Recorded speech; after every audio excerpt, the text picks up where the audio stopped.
ختم نبوت ہمارے ایمان کا حصہ ہے، مرکزی رہنما پاکستان سنی تحریک فہیم الدین شیخ۔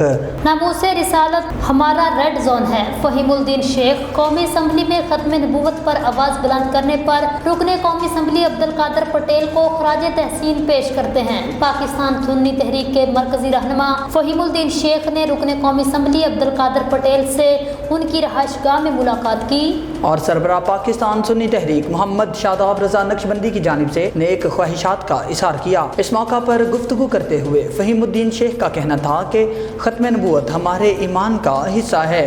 ملک میں قادیانیوں کی بڑھتی ہوئی سرگرمیوں پر عوام میں سخت تشویش پائی جاتی ہے۔ ایسے حالات میں قومی اسمبلی کے فلور پر ختم نبوت کے لیے بھرپور آواز اٹھانے پر عبدالقادر پٹیل کو خراج تحسین پیش کرتے ہیں۔ ہمارا ریڈ زون ناموس رسالت ہے، آئین پاکستان کے تحت قادیانی غیر مسلم ہیں، اس آئین میں کسی قسم کی چھیڑ چھاڑ کو برداشت نہیں کریں گے۔ ملک کا جو آئین ہے وہ قادیانیوں کی سرگرمیوں اور شعائر اسلام استعمال کرنے پر پابندی عائد کرتا ہے۔